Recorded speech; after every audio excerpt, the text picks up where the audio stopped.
Hi, my name is Allison Bowman, and some of you may have known me as Allison Olson. I was born here in Manhattan, and I lived here my whole life, and my parents still live here. I went to K-State and went through the fine arts department and studied painting. And then I got married and changed my last name to Bowman. So I moved to Olathe um, well, nope, I didn't move to Olathe.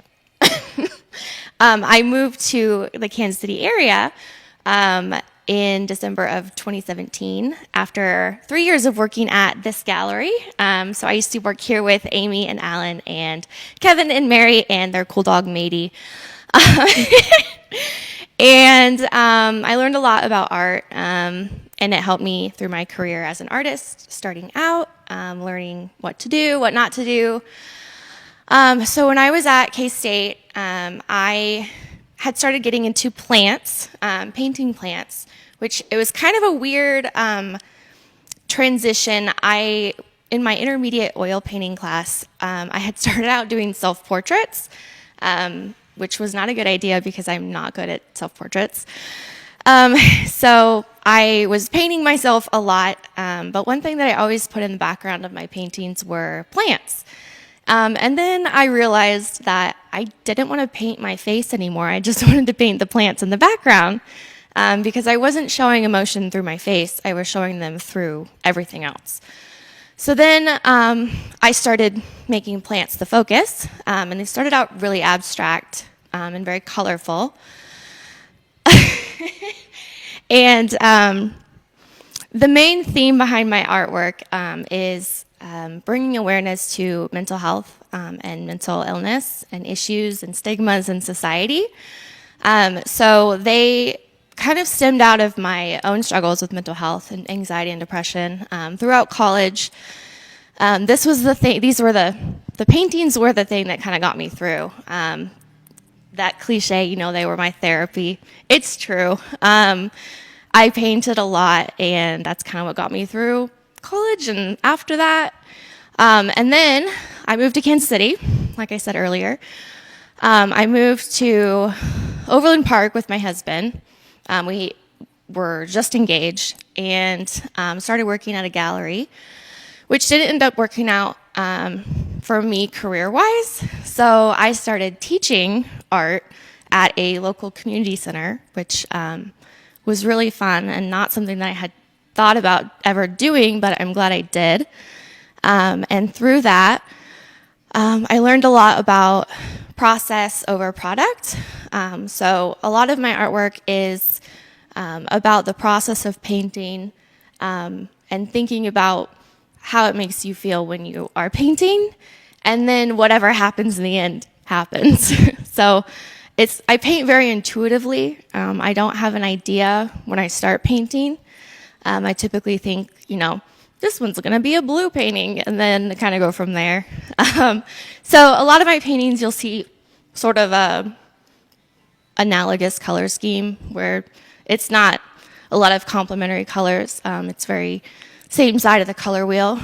And so like this one is actually, it was a painting, and then recently I went back and revisited it and added some of the plants and reworked it a little bit. So a lot of my work is previous paintings that I come back to and touch up or go back over or go into. And they become these abstracted botanical environments.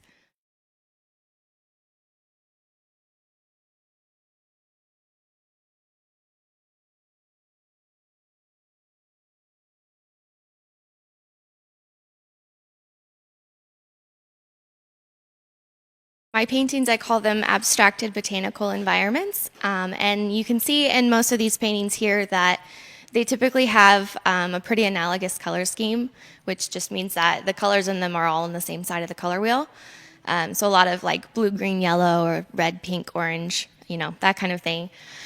And I paint very intuitively. So I start with the background, do a lot of mark making. I like to use very watery layers of acrylic and layer them up to become these kind of mystical atmospheres. And then at the end, I add in some plants. So really, the initial idea of these paintings is there's light in the background, and then the foreground's kind of your darker area, which is to symbolize your journey through life, your journey through whatever struggles you're going through. You start at the foreground in this kind of dense, confusing, dark place, and then as you keep going, as you go farther, you end up in this light.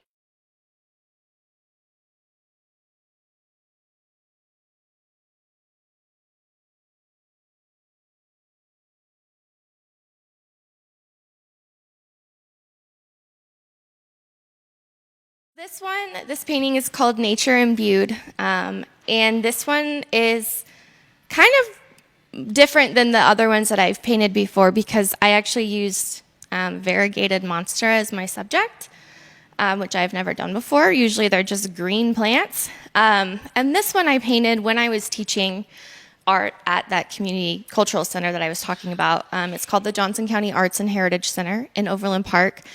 And we used to have an open studio every week that I would get to paint at and get paid for it, which was awesome. And so this one came out of that. So it was just a good time and a good job, surrounded by good people that, I don't know, I felt free to paint. So, yeah.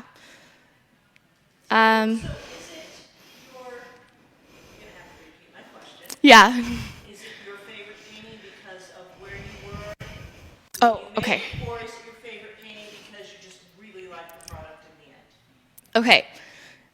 So this painting is one of my favorites because this was the turning point from when my work was pretty dark to where it became lighter.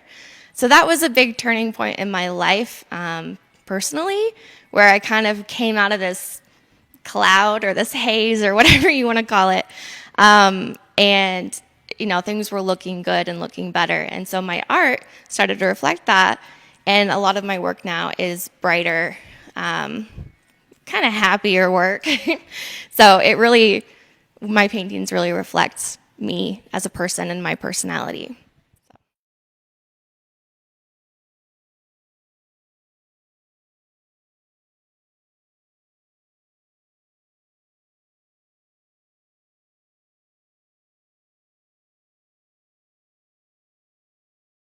Throughout the last 3 years that I've lived in Kansas City, I have been in a lot of juried exhibitions. I've had my first solo show, and then I had another solo show after that. So it was a really good place for me to be in my artist career. I have never thought of myself being a full-time artist. It's just not something that I really want to do with my life. With my art, I'm more interested in focusing on helping other people and making my community a better place.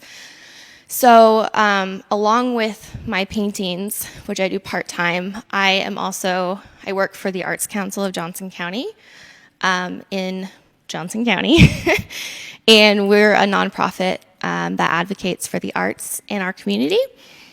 So that's a really satisfying and fulfilling position, to be able to connect artists like me to the arts and opportunities, because there's a lot of opportunities out there that are only open for like professional artists or, you know, mid-career artists. There's not a whole lot out there for emerging artists. So it's been really good to work with our community and show them what the artists have to offer. And it's been a great place for me to kind of broaden my horizons and figure out my purpose in this world.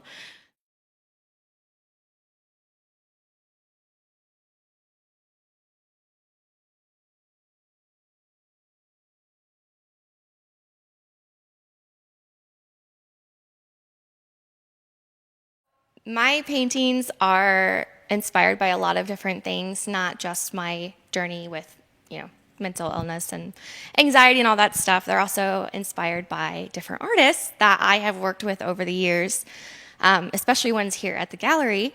So just a couple to throw out. I started this journey of environments and botanicals from looking at Jane and Richard Slyman's paintings. Paintings. And they were just, had so much depth, even though they were pretty abstract. Jane Slyman had some botanicals work in hers that I really admired. They were just these deep, mystical environments that you could just get lost in.